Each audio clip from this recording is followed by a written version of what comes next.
ఇంట్లో తీరికలేని పనులతో ఎప్పుడూ బిజీగా ఉండే పార్వతమ్మ ఓ సాంప్రదాయ కుటుంబానికి అత్త. చదువులో టాపర్, ఆన్లైన్ క్లాసులతో ఎప్పుడూ బిజీగా ఉండే మంచి మనసున్న కోడలు సీత. ఒకే ఇంట్లో జీవిస్తూ ఉంటారు. కానీ ఇద్దరి ప్రపంచాలు వేరువేరు. కానీ అత్తా కోడలు ఇద్దరు ఒకరి మీద ఒకరు అభిమానం కలిగి ఉంటారు. ప్రతిరోజు ఇదే రొటీన్.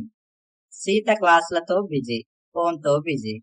అత్త ఇంట్లో పనులతో బిజీ. అత్త కోడలు 5 నిమిషాలు కూడా మాట్లాడుకోవడానికి సమయం ఉండేది కాదు. అత్త ఒంటరితనాన్ని అనుభవిస్తూ ఉండేది. తన కోడలు ఎప్పుడు చూసినా ఆన్లైన్ క్లాసులలో బిజీగా ఉంటుంది. నాతో మాట్లాడడానికి కూడా టైం దొరకడం లేదు. ఈమె నిజంగానే నన్ను పట్టించుకోవడం లేదేమో అనే అనుమానం వచ్చింది. తన మనస్సులో అనుమానం తీర్చుకోవడానికి ఒక డ్రామా ప్లే చేస్తుంది.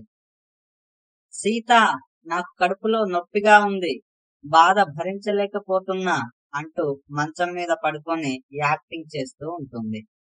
వెంటనే సీత పరిగెత్తుకుంటూ వచ్చి, అయ్యో అత్తమ్మ, ఏమైంది? ఎప్పటి నుంచి ఈ కడుపు నొప్పి? పద, మనం హాస్పిటల్ కి వెళ్దాం అంటుంది. అప్పుడు అత్తమ్మ, నీకు ఆన్లైన్ లో క్లాసులున్నాయి కదా సీత, నువ్వు వెళ్ళి చదువుకో. నేను టాబ్లెట్స్ వేసి పడుకుంటాను. కాసేపు అయ్యాక అదే తగ్గిపోతుంది అంటుంది.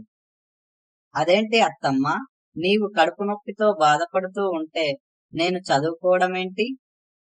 నీకంటే ముఖ్యం ఆన్లైన్ క్లాసులు కాదు, నాకు నువ్వే ముఖ్యం అంటుంది సీత.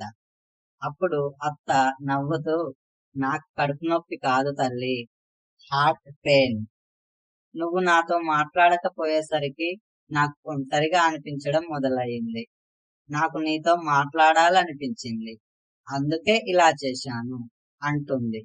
అప్పుడు సీత కూడా నవ్వుతూ, మీ నటనకి ఆస్కార్ ఇవ్వాలి అత్తమ్మ అంటుంది.